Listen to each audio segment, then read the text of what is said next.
Hola alumnos, ¿cómo les va? Mi nombre es Cristian Álvarez, soy profesor adjunto de la cátedra de micología y ahora nos vamos a adentrar en lo que es la introducción a la micología médica. ¿Cuál es el objetivo de esta charla? Hablar sobre las infecciones fúngicas, donde lo que deseamos desde la cátedra es que ustedes puedan lograr comprender en forma exacta la importancia de las micosis en el ser humano y las consecuencias de la misma. Hasta ahora ustedes se encontraban justamente estudiando todas las estructuras fúngicas, así como esta señora se encuentra viendo a un hongo. Ustedes lo que estaban haciendo es comprender todo el léxico que involucra las estructuras de los hongos, porque es necesario como para introducirnos a lo que es la micología médica. Ustedes ya vieron micelio vegetativo, reproducción sexual y asexual, y muchos de esos términos y muchas de esas estructuras la vamos a ver en el transcurso de todo lo que se refiere a las micosis. Pero ahora es necesario que tengamos en cuenta que las micosis pueden ser producidas en el ser humano. Por lo tanto, es necesario que podamos entender y comprender cuáles son las interacciones que existen entre los hongos y el ser humano. Algo que es fundamental que tengan en cuenta, cuando hablamos de micología, ¿de qué hablamos? Es el estudio de los hongos, donde la micología médica es una rama de la microbiología.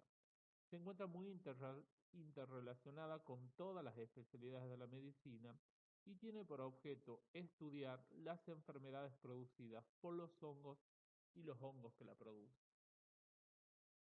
¿Cómo vamos a comprender cómo se llevan a cabo las infecciones fúngicas?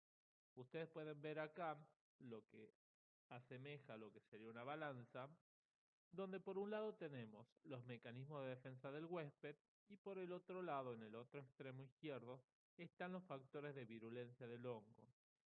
En esta balanza, ¿por qué colocamos los factores predisponentes que serían los del hombre? Porque justamente muchas veces va a depender mucho de aquellos factores que presente el ser humano como para que la balanza se vaya hacia un lado o hacia el otro. En el caso de los mecanismos de defensa del huésped son muy importantes y acá hay un punto a tener en cuenta.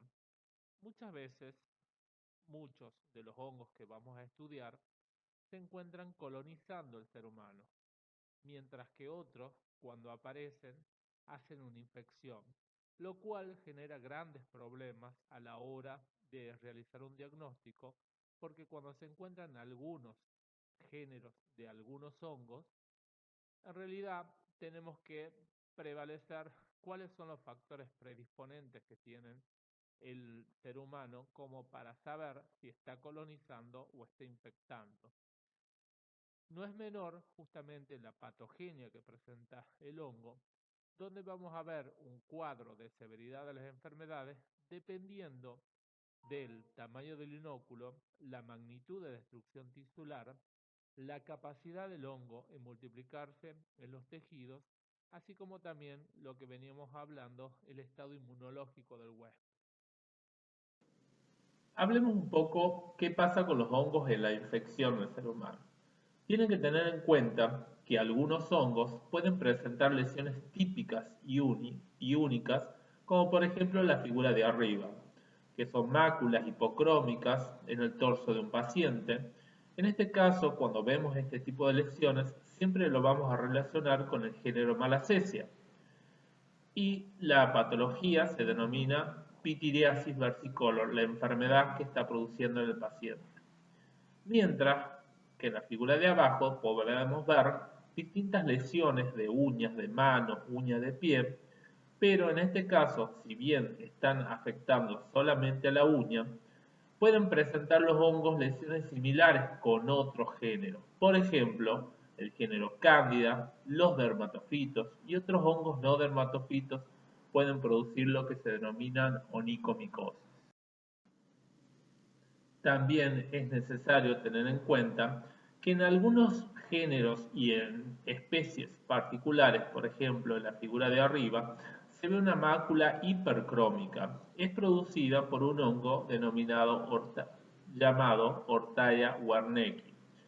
Y la tipo de patología se denomina tiña nigra, ¿sí? Es el único hongo que puede causar este tipo de cuadros clínicos. En la figura de abajo podemos ver que algunos hongos pueden presentar numerosos cuadros clínicos. Podemos ver que en el caso del género Paracoccidioides, puede afectar, como se ve en la figura donde se encuentran las mucosas y el diente, pueden afectar las mucosas, en la figura superior izquierda afectar a los ganglios, fíjense en un ganglio infartado. En la parte de abajo hay una radiografía, puede afectar también a nivel respiratorio, puede producirse afección a nivel del sistema nervioso central, que es una tomografía, en la del centro inferior, entonces lo podemos aislar de líquido cefalorraquídeo. En algunos casos pueden producir fungemia, o sea que podemos aislarlo de hemocultivo. Otros conceptos que son muy importantes. En algunos casos, algunos hongos, algunos géneros y especies en particular son capaces de producir brotes epidémicos. Un hongo, ¿cuándo produce un brote epidémico? Cuando aparece en una comunidad o una región que anteriormente no se encontraba. La cantidad de casos que se producen en esa población es muy grande e inesperada para el momento y lugar. Y también el número de casos, en el caso de una epidemia, es diferente según el organismo que lo provoca. El tamaño y el tipo de población al cual se encuentra expuesta y la falta de exposición anterior a la enfermedad y el tiempo-lugar en el que ocurre. Por ejemplo, se producen brotes epidémicos por el género denominado histoplasma, que la enfermedad se denomina histoplasmosis. A su vez, hay otro concepto que es importante que lo tengan en cuenta, y lo van a ver mucho más adelante, que los hongos pueden ser endémicos. ¿Qué significa? Que estos hongos se mantienen por mucho tiempo en una población o en una zona geográfica determinada, que también es el caso del hongo histoplasma, que produce la histoplasmosis. Normalmente, entonces, la histoplasma se encuentra en determinadas áreas geográficas afectando a una determinada población, pero en algunos casos, en un área donde no se encontraba, puede producir lo que se llaman brotes epidémicos. Y por último, la gran mayoría de los hongos que vamos a estudiar son cosmopolitas. O sea, ¿qué significa? Que pueden causar micosis, infección o enfermedad en cualquier parte del mundo. Ejemplo, Cándida, Aspergillus, Cryptococcus y otros géneros de hongos que vamos a estudiar en la materia. Otro de los conceptos que es muy importante que tengan en cuenta con respecto a los hongos, a diferencia de otros microorganismos, ellos se los pueden clasificar entre patógenos primarios y patógenos oportunistas. ¿Cuáles son ellos? Y lo podemos ver en la parte inferior. Por ejemplo, en el caso que produzcan una micosis superficial, y ya veremos de qué se tratan las micosis superficiales, son por ejemplo los dermatofitos. O bien micosis profundas, como en el caso de histoplasma, coccidioidomicosis, paracoccidioidomicosis, blastomicosis y penicilosis. Todos ellos son patógenos primarios. ¿Qué característica tiene un patógeno primario? Es importante que tengan en cuenta que son aquellos que son capaces de infectar a individuos inmunocompetentes. Por lo tanto, también lo pueden hacer justamente los inmunodeficientes, causando enfermedad. La enfermedad de estos hongos puede variar de asintomática, subclínica o manifestaciones clínicas de leves a graves. ¿Qué característica también presenta? Que se han adaptado su biología y la morfología para perpetuarse en el hospedador, que en este caso es el ser humano. Y su hallazgo en muestras clínicas es diagnóstico. Siempre que ustedes vean cualquiera de estos géneros de hongos que hemos mencionado, estamos hablando que es diagnóstico, ¿sí? ¿Y qué características también presentan? Que no forman parte de la flora propia del ser humano. Y ahora vamos a ver otro concepto, los hongos oportunistas. Ya hemos visto los hongos patógenos primarios, veamos los patógenos oportunistas. ¿Cuáles son? En el caso de las micosis superficiales se encuentra cándida y malacesia. Aquellos agentes de la micosis subcutánea, que está la cromoblastomicosis, los micetomas, en el caso de la esporotricosis, micosis sistémica producida por cándida, aspergillus cryptococcus, también los mucorales y otros. ¿Qué características presentan los patógenos oportunistas? Son capaces de infectar a individuos inmunodeficientes y causar enfermedad. La enfermedad va desde asintomático, subclínico, con manifestaciones clínicas, o bien en determinadas partes del cuerpo representan un refugio, que tienen un refugio inmunológico. Por ejemplo, en el ojo, a nivel cerebral o en el oído. Cuando nosotros lo encontramos a cualquiera de estos patógenos oportunistas, las muestras clínicas, es necesario que se haga una evaluación con el contexto clínico. ¿Qué es lo que tiene el paciente para realmente saber si está produciendo o no infección o enfermedad? Algunos son parte de la microbiota del hombre. ¿A qué me refiero con microbiota?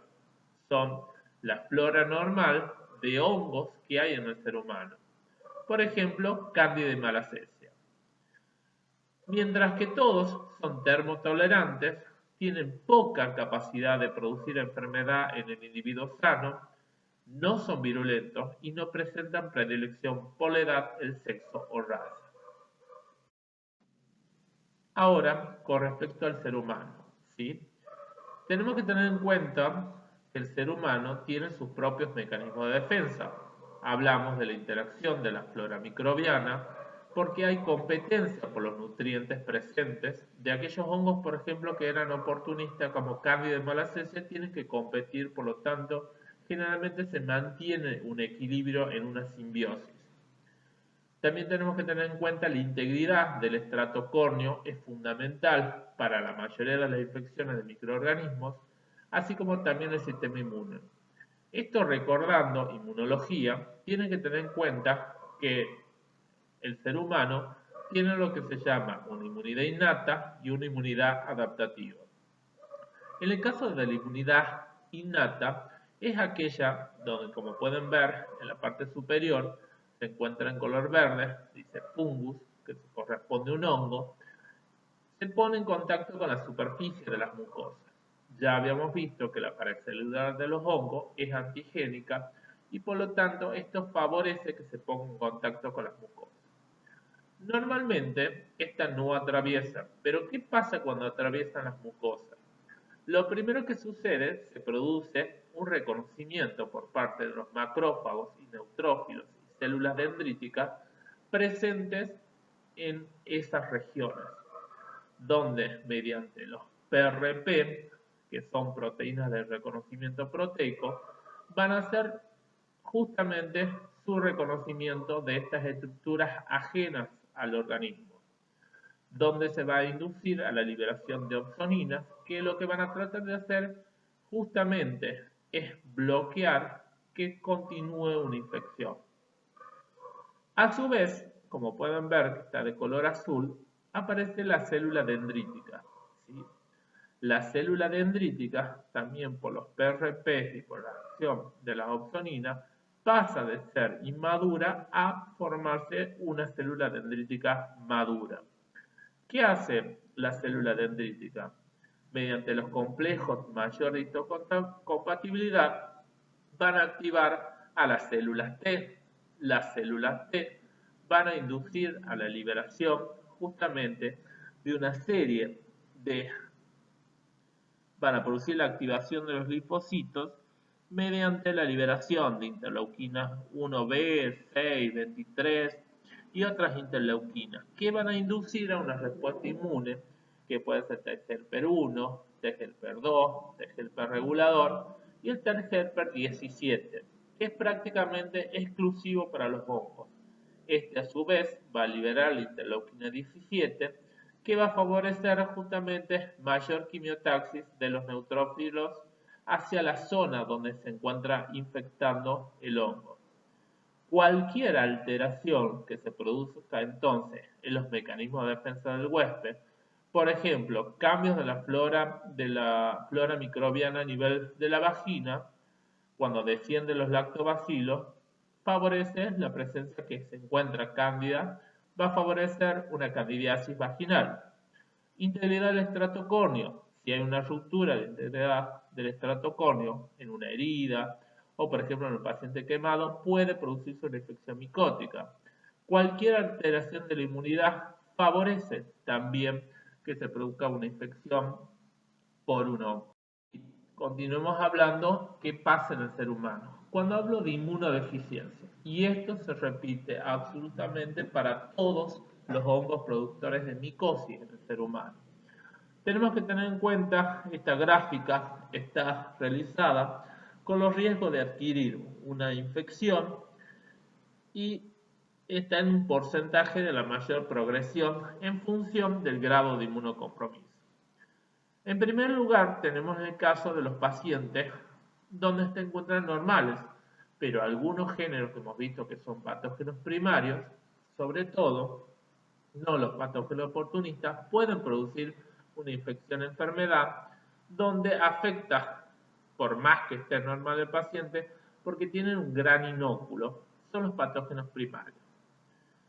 Luego podemos ver que a medida que sube la curva, los pacientes pueden sufrir una infección respiratoria aguda, por ejemplo, tienen influenza en el paciente COVID, ahora se ve una nueva patología que es aspergilosis en el paciente COVID, se llama CAPA, perdón, el paciente que tiene una leucemia crónica, el paciente VIH es muy propenso a las infecciones por hongos, paciente con glucocorticoides con cortos tratamientos, ¿sí? Se da también el paciente COVID, que se le da tratamiento con corticoides, paciente con neutropenia temporaria, luego están aquellos pacientes que se mantienen durante largos periodos de tiempo con dosis de glucocorticoides, el paciente SIDA.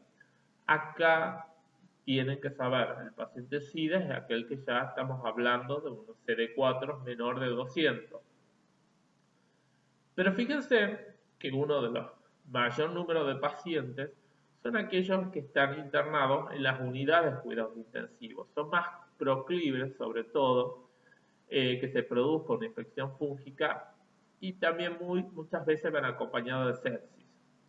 Después están los pacientes con trasplante de órganos sólidos, pacientes con leucemia o neutropenia profunda, el paciente con trasplante de células STEM halogénico y por último aquellos pacientes con leucemia completamente no controlada son más proclives a las infecciones. Esto se repite para todas las patologías de las micosis. Ténganlo muy en cuenta. Cuando hablaba de factores de riesgo, que es también importante que tengan en cuenta para dónde se va a orientar la balanza. Porque muchos hongos pueden ser adquiridos por vía inhalatoria. Entonces, aquel paciente que tiene un problema respiratorio como la figura superior izquierda, o por ejemplo la del centro, un paciente fumador, son más proclives a las infecciones fúngicas de aquellos hongos que ingresan por vía inhalatoria.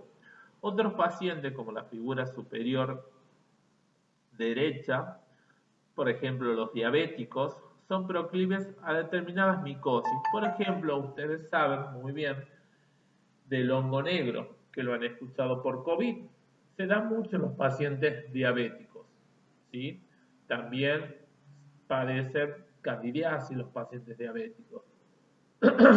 Es muy importante conocer a qué se dedica el paciente y muchas veces hay que retroceder muchos años atrás cuando se hace la anamnesis del paciente. Podemos ver en la figura inferior izquierda un paciente que ha cazado un armadillo. Y ustedes me dirán, ¿qué tiene que ver el armadillo? Bueno, se encuentra muy relacionado a algunas patologías fúngicas, por ejemplo, la paracoccidioidomicosis o la coccidioidomicosis, está muy correlacionado con el armadillo 9 cintas. La imagen del centro inferior son pacientes que son agricultores, campesinos, hay determinadas patologías y en algunos casos, algunos pacientes que no se dedican a la agricultura, pero sí, por ejemplo, al agro, son proclives a determinadas infecciones. Es muy importante y hay que ser muy minucioso a la hora de hacer una anamnesis para determinar qué tipo de patología fúngica puede presentar un paciente. Y hay algo que es muy importante. Tenemos que tener en cuenta que hay distintos tipos de pacientes. Se encuentra lo que es el paciente ambulatorio. ¿Sí? Es muy distinto porque ese paciente ambulatorio es aquel paciente que puede esperar para tener un diagnóstico de una patología fúngica. Muchas veces ese paciente ambulatorio y en algunas micosis son de largos periodos de tiempo y muchas veces se llega tarde al diagnóstico. Por eso, que por más que el paciente ande ambulatorio, hay que tener un buen conocimiento de lo que son las micosis. Porque este paciente puede terminar como este paciente de parte inferior izquierda, como internado, ¿sí? Que es un paciente que dentro de todo se puede controlar y se puede tratar. ¿Cuál es el mayor peligro? Que ese paciente que era ambulatorio, en lugar de pasar a internarse, directamente pasa a ser un paciente internado crítico, ¿sí? Donde la celeridad con que realicemos el diagnóstico va a favorecer o no que el paciente sobreviva. Muchos de los pacientes que ingresan a las UCI, ¿sí? A las unidades de cuidados intensivos, pueden sufrir una patología fúngica. Entonces tenemos que tener la cabeza abierta a sospechar no solamente de una infección bacteriana ni de una infección viral, sino también tener el conocimiento de las infecciones fúngicas. Como les venía hablando, los hongos pueden ingresar por distintas vías. Entonces es necesario saber cómo se puede haber infectado el paciente, sospechar cómo se infectó. Hay distintas vías de penetración. Por ejemplo, una de las vías es el contacto directo. Acá vemos una escena normal en todas las ciudades del mundo, donde hay perros, hay gallinas, hay interacción del ser humano, están descalzos en algunos casos los niños. A veces la vía de ingreso es por contacto directo de la piel o las mucosas con otro hombre, sí, en interhumano, puede ser a partir de un animal o de suelos que se encuentran parasitados o colonizados por los hongos. Por ejemplo, algunas micosis son los dermatofitos, malacesia o las pilonodosis. En otro caso, la vía de penetración es por inoculación directa. ¿Cuándo se produce este caso? Lamentablemente muchas veces son los pacientes que están internados en los hospitales, como en el caso de este paciente.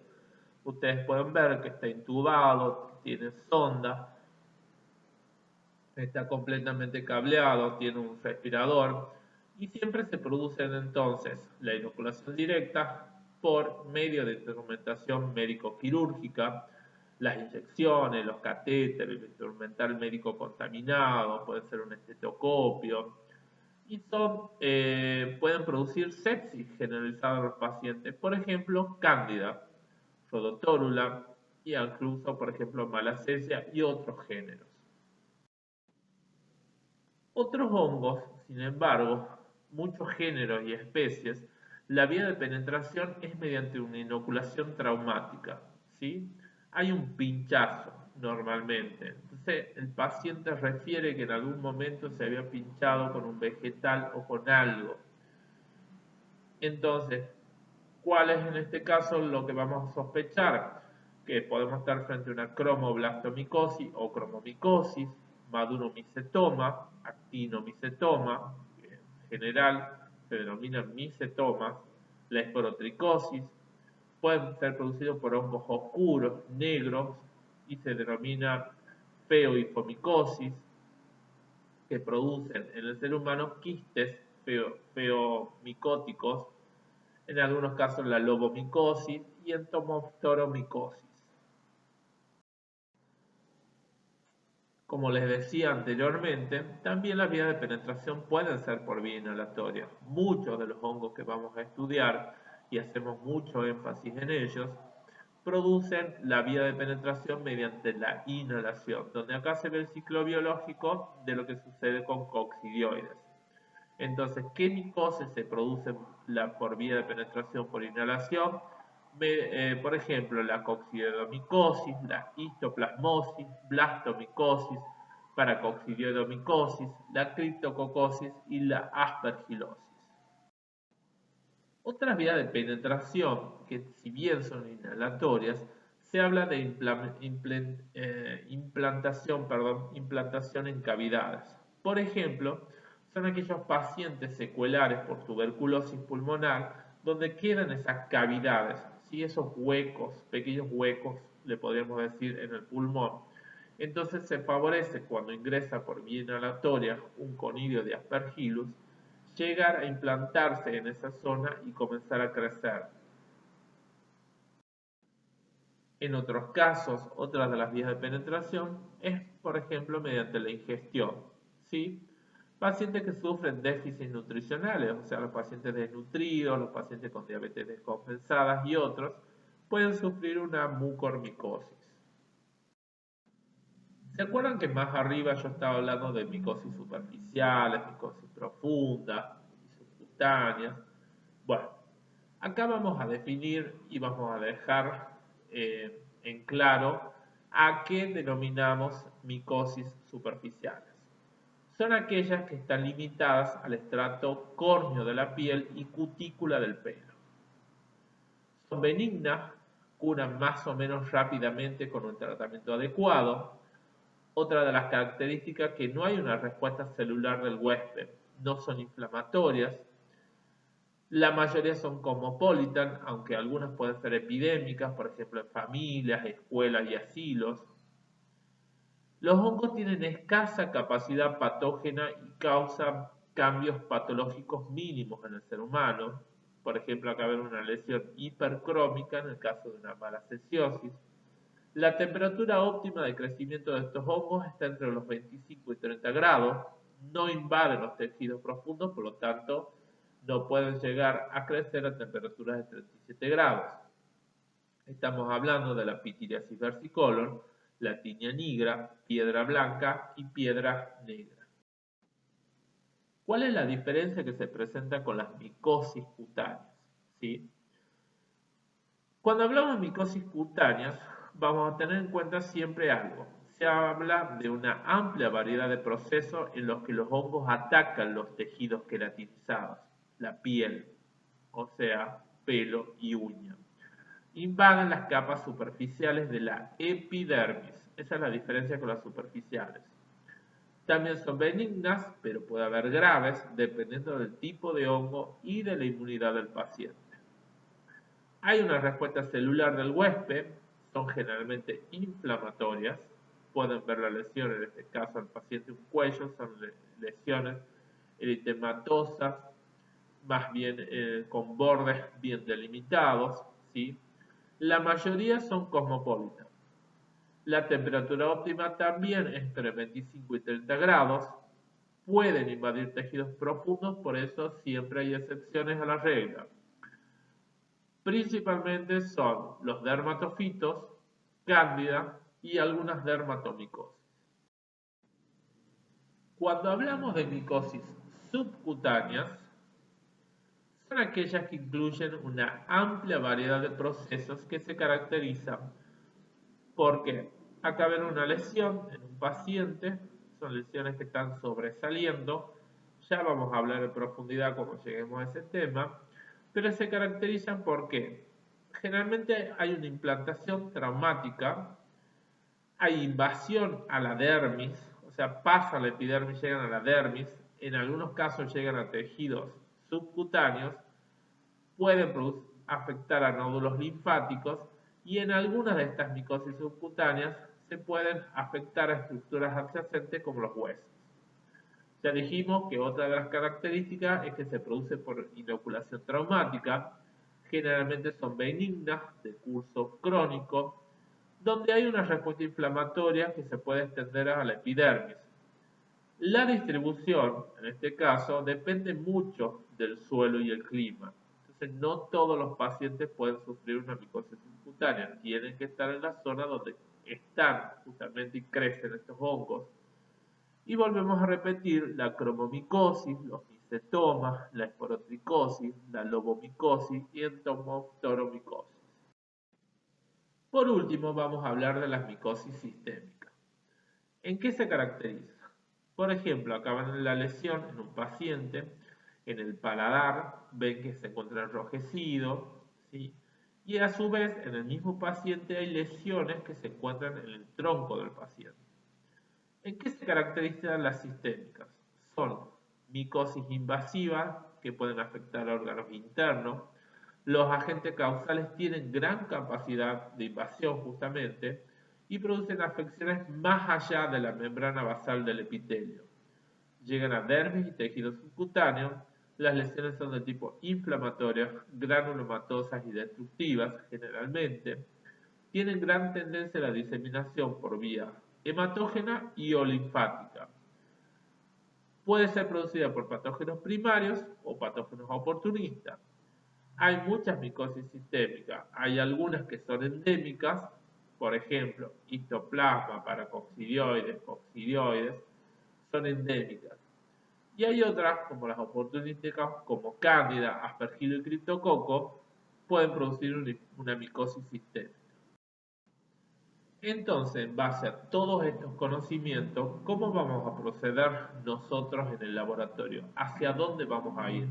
Ven que hay un amplio rango y es necesario tener en cuenta todos estos conceptos como para cuando estemos frente a un paciente o hablemos con el médico sobre un determinado paciente con la sospecha de una micosis, tengamos en cuenta toda esta amplia variedad de datos que son necesarios que lo tengan siempre en cuenta. Bueno, ¿cómo llegamos al diagnóstico? Siempre tenemos que tener en cuenta que a nosotros los bioquímicos no va a llegar un pedido médico. Lo deben reconocer a House, ¿sí? Donde primero ellos tienen que también tener un conocimiento sobre todo lo que veníamos hablando. En base a los signos y síntomas que presenta el paciente, van a sospechar de una micosis superficial, cutánea, mucocutánea o sistémica. Y en base a eso van a realizar la solicitud de análisis micológicos. Siempre va a depender del cuadro clínico del paciente. En las infecciones fúngicas tenemos que tener en cuenta que el diagnóstico tiene dos grandes pilares. Por un lado está el clínico, ¿sí? Donde van a tener en cuenta la semiología, o sea, todos los datos correspondientes a los signos y síntomas del paciente, así como también en algunos casos de algunas micosis se recurren a las imágenes.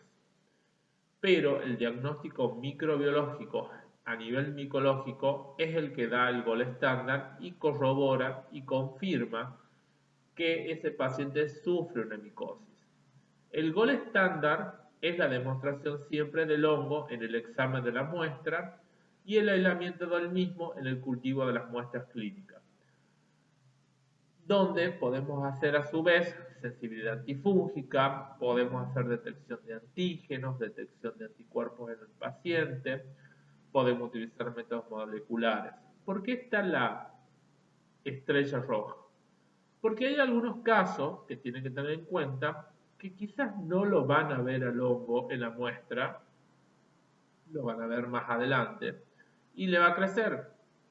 Hay otros hongos que se pueden observar al microscopio, como Pneumocystis, que es una de las últimas bolillas, pero no es cultivable, ¿sí? Entonces, esta consideración es necesaria tenerla en cuenta. Al igual que en todo microbiología, tienen que tener en cuenta que lo fundamental es la toma de muestra. Si yo parto de una mala toma de muestra, no voy a llegar a un diagnóstico exitoso. Donde tienen que tomar en condiciones de asepsia, la cantidad siempre cuando sea mayor es mejor para arribar al diagnóstico. Siempre se deben utilizar recipientes estériles y siempre es necesario antes de iniciar el tratamiento. En la mayoría de las micosis, que son pacientes ambulatorios, se puede hablar con el médico para que suspenda el tratamiento mínimo. Si es algo local, una semana antes, y si es algo oral, 2 semanas antes. Pero un paciente que está internado y está con tratamiento, se le puede tomar lo mismo la muestra. Reduce la sensibilidad, sí, pero el paciente no puede quitársele el antifúngico. En base a todo lo que venimos hablando, ¿sí? Justamente las muestras pueden ser de uña, de la piel, de la boca. La superior izquierda es una biopsia, se está tomando un punch de piel. Las del centro puede ser bulbo vaginal, puede ser una orina, puede ser de sonda vesical. La última del centro es una punción para obtener líquido cefalorraquídeo. La de abajo empezamos de izquierda a derecha con un esputo, puede ser un BAL, puede ser un hemocultivo o una punta de catéter. Lo fundamental en todo diagnóstico, porque también hay que hacer diagnósticos diferenciales, hablamos de un diagnóstico microbiológico. En el caso que ustedes vayan a tomar la muestra, no va a ser el caso de los líquidos de punción ni las muestras profundas, pero cuando ustedes vean, puedan ir a tomar la muestra, siempre es importante describir la lesión, como es en este caso, que se encuentra en la ingle del paciente, que ven unas escamas y descamación y ven como colonias satélites en la piel, ¿sí? Pero en todos los casos, primero que todo, saber qué muestra es, saber el tiempo que lleva de evolución. No es lo mismo que estemos hablando de 1 o 2 días, que hablemos de más tiempo. Generalmente las infecciones fúngicas son de más de una semana, ¿sí? La medicación que está recibiendo el paciente y cuáles son los factores predisponentes que presenta el mismo. Todo esto muchas veces va a depender si a ustedes les derivan muestras o bien ustedes tienen la posibilidad de llevar a cabo una breve anamnesis o bien que el médico le envíe una ficha de derivación cargada con los datos. Esto es lo que utilizamos, por ejemplo, yo trabajo en el Laboratorio de Salud Pública, en la división micología, donde siempre es importante tener los datos filiatorios del paciente, la edad es importante saberla, el domicilio actual, si es de sexo femenino o masculino, si está internado o es ambulatorio, de qué provincia es muy importante, lo van a ver sobre todo las endémicas, y que el médico haga un breve resumen de la historia clínica, cuando se internó, hace cuánto tiempo está con la clínica, qué es lo que le pasa al paciente, si está con tratamiento o no está con tratamiento, y un mismo paciente nos pueden derivar muchas muestras. Es lo que se denomina pancultivo del paciente. En este diagnóstico, y no ponga la palabra micología porque muchas veces las muestras de hemocultivos vienen para bacteriología, pero nosotros estamos trabajando en un laboratorio de microbiología y piden estudio de bacterias y hongos. Por eso sigo poniendo la palabra diagnóstico microbiológico, me parece más adecuado. Hay que tener en cuenta que hay dos grandes horizontes, ¿sí? Por un lado están las muestras de uña, de piel, de cuero cabelludo, flujo vaginal y orina, y por otro lado el resto de las muestras, ¿sí? Hemocultivos, líquidos céfalos, muestras óseas, biopsias, ectomías cutáneas, hueso y otros. ¿Por qué? Porque el tratamiento dentro del laboratorio es ligeramente distinto. Cuando las muestras llegan al laboratorio, acá vemos lo que se llama realidad versus expectativa. La expectativa normal es que todas las muestras las procesemos en cabinas de bioseguridad, pero no todos los laboratorios la poseen. Acá hago la aclaración, en el caso de muestras de uña, piel, pelo, flujo vaginal y orina, pueden ser procesadas al lado de un mechero en base, ¿sí? Donde no vamos a tener contaminación, no vamos a tener problemas de que nos podamos infectar con algún patógeno primario. Y en el caso del resto de las muestras, siempre lo ideal es trabajar en cabinas de bioseguridad de clase 2 con niveles de bioseguridad de clase 3, o sea, con todos los EPP apropiados. Más ahora, y ustedes están muy en conocimiento, por ejemplo, podemos recibir muestras respiratorias. Si un VALO, un mini VALO y una EPUTA, el paciente puede tener COVID. ¿Sí? Por lo tanto, todo el resto de la muestra siempre trabajar en cabinas de bioseguridad. Una vez que la muestra está en el laboratorio y vamos a ver cómo la vamos a procesar, tenemos que tener en cuenta que todas las muestras se le va a hacer microscopía. ¿Sí? Todas las muestras para micología deben ser cultivadas, absolutamente todas. Algunas micosis pueden hacerse estudios mediante métodos indirectos para llegar a arribar al diagnóstico, que en el caso de búsqueda de antígenos, de anticuerpos o métodos moleculares. Esos son los métodos indirectos. Bueno, acá me están viendo frente a un microscopio y acá tienen que tener en cuenta algo cuando hablamos de microscopía. En el caso de uñas, pelo y piel, siempre van a hacer la microscopía en fresco con hidróxido de potasio al 40%. ¿Por qué? Porque el hidróxido de potasio lo que hace es degradar la queratina y me va a permitir visualizar mejor las estructuras fúngicas. En el caso de una orina que le llegue al laboratorio un flujo vaginal, lo que van a hacer es un fresco, ¿sí? Directamente de la muestra, sin agregado de nada. En el caso particular del líquido cefalorraquídeo, siempre hay una alta sospecha, cuando llega un líquido cefalorraquídeo, de que puede tratarse de una criptococosis. En este caso, van a hacer un fresco, van a hacer una tinta china, ¿sí? Que lo van a ver cuando vean criptococo, pueden hacer una coloración de Giemsa y, en el caso, lo ideal es que hagan una coloración de Groco.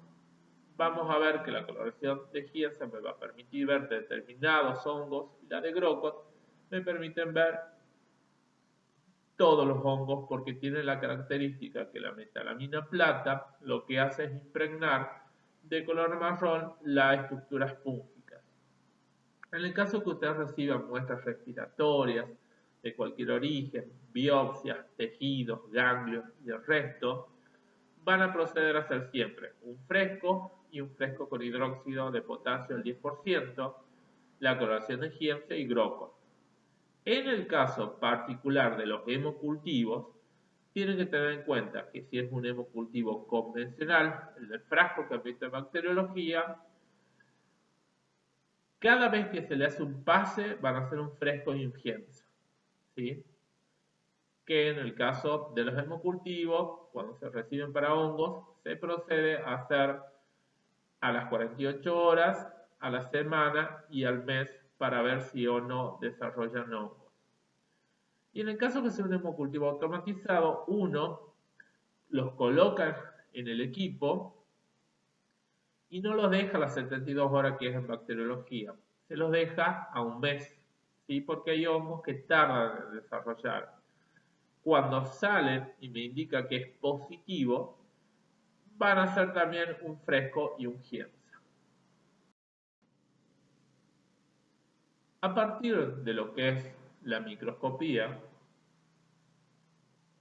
y es fundamental en la mayoría de las patologías fúngicas, si no es en todas, es justamente lo que ustedes ven en el microscopio. Y es por eso que hacemos énfasis en la primera parte, que son las características generales de los hongos, donde ustedes tienen que poder discernir si están frente a una visualización de la figura izquierda, que es una levadura, con su brote o no, ¿sí? A la del centro, que es una hifa hialina tabicada, ¿sí? O la de la derecha, que es una hifa también, pero no está tabicada. Lo que ven en blanco, en realidad, está marcando el ancho de la hifa, ¿sí? La del medio, que pueden ser pigmentados o no pigmentados, y a lo hifo, micosis, generalmente son diámetros de 2 a 5 micras como máximo, mientras que en el caso de la derecha son IFAs que van hasta las 10 micras y a veces un poco más, ¿sí? Es para que hagan la diferenciación. De ahí se desprenden prácticamente todas las micosis, ¿sí? Hay otras estructuras que las vamos a ver con detalle en cada una de las patologías, pero estas son las más fundamentales que deben reconocer.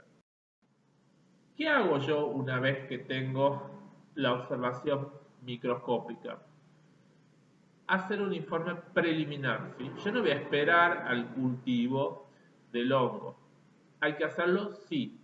Pero inmediatamente, si yo veo algo positivo o negativo, tengo que hacer un informe preliminar rápido. ¿Para qué? Porque me va a permitir un tratamiento precoz en el caso que sea positivo. Va a ser un tratamiento más dirigido del agente patógeno que puedo estar observando. Me permite controlar la enfermedad y va a aumentar la sobrevida en muchos casos de los pacientes. Ahora bien, ¿cómo hacemos el cultivo? Esto ya lo vienen viendo en las técnicas micológicas, pero ya en micología clínica tienen que tener en cuenta que hay muchos medios y variados y diversos en el mercado. Puede ser desde una garpapa, un lactrimel, puede ser un DTM, pueden ser BHI, etc. ¿sí?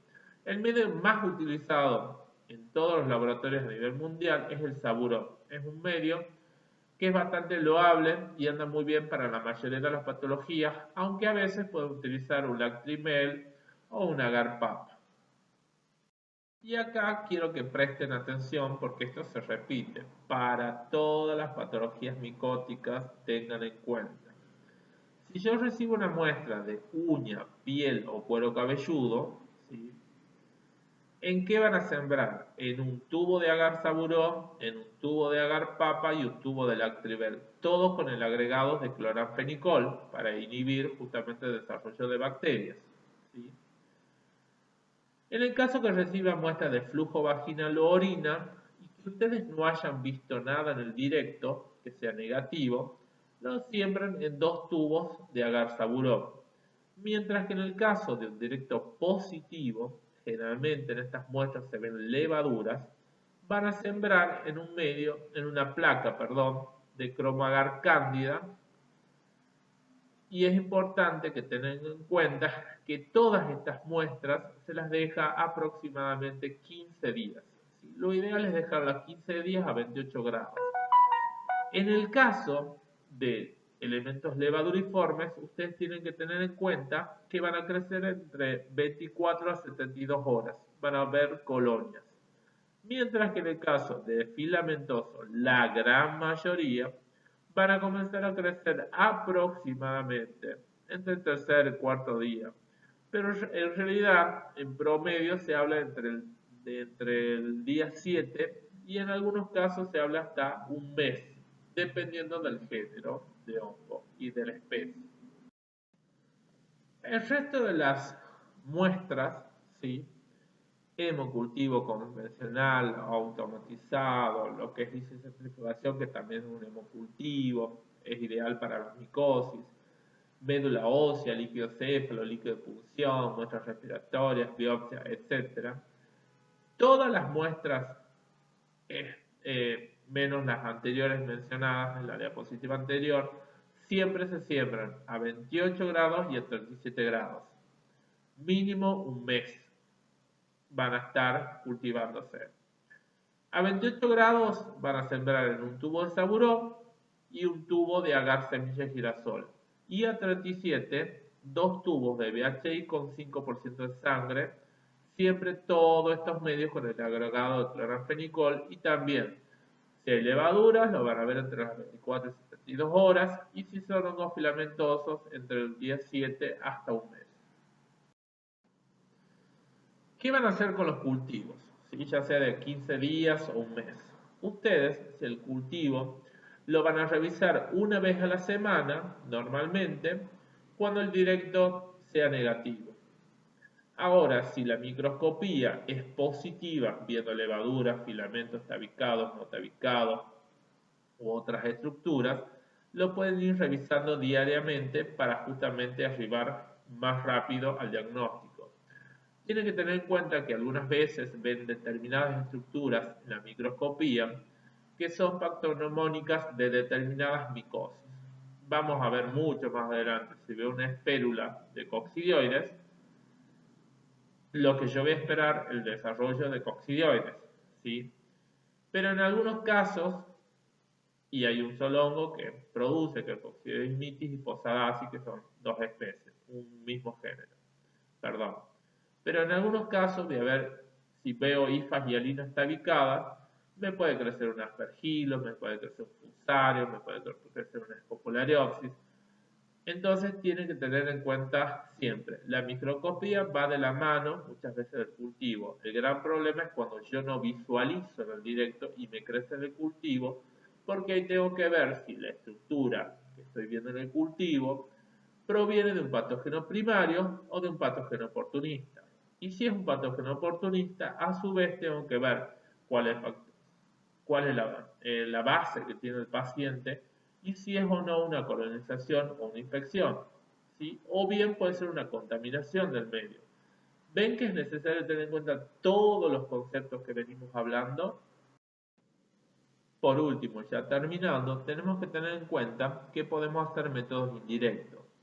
Podemos hacer detección de antígenos, ¿sí? Podemos utilizar el LFA, que es una inmunocromatografía, aglutinación de látex, o podemos hacer una ELISA para la búsqueda de Cryptococcus neoforma negati. Podemos usar una inmunocromatografía específica para el género Aspergillus. Podemos buscar mananos para Cándida. Podemos usar la técnica de ELISA o RIA para Histoplasma capsulatum. Podemos utilizar antígeno galactomanano, que puede ser por la técnica de ELISA, que en un principio se utilizaba exclusivamente para Aspergillus, pero se ha visto que tiene reacción cruzada con otros géneros de hongos, no así para el caso de Cryptococcus mucorales. O bien puedo utilizar otra técnica que es el 1,3-beta de glucano, que es una panfúngica. En el caso de la detección de anticuerpos, se puede hacer la inmunodifusión, contrainmunoelectroforesis y fijación de complemento para la búsqueda de anticuerpos para determinados géneros y especies, que es en el caso de Histoplasma capsulatum para Coccidioides brasilensis o Luxi, Coccidioides imiti o Posadacea, Aspergillus fumigatus, Níger, Flavus y también Tertius. O bien buscar anticuerpos antimananos exclusivos para Cándida. Y en general, lo que normalmente se está haciendo a nivel nacional e internacional es empezar a utilizar métodos moleculares para el diagnóstico. Pero en el caso de micología tienen que tener en cuenta algo. Todos los métodos son válidos. No hay uno que sea el gold estándar salvo que yo tenga el cultivo del hongo desarrollado, ¿sí? Todos son métodos complementarios que van a permitir arribar a un diagnóstico. Por último, y no menos importante, como conclusión de esta clase, para arribar a un diagnóstico de una micosis es necesario recordar que un hongo puede producir una infección, una colonización o puede ser una contaminación. Es importante dilucidar los alcances y limitaciones de los métodos y utilizar estos conocimientos como guía al momento de decidir la implementación en el laboratorio y que para el diagnóstico micológico es necesario un equipo multidisciplinario, donde acá actúan los médicos, los infectólogos, los dermatólogos, los neumonólogos y justamente van de la mano del bioquímico que le va a dar el diagnóstico definitivo a qué micosis se corresponde.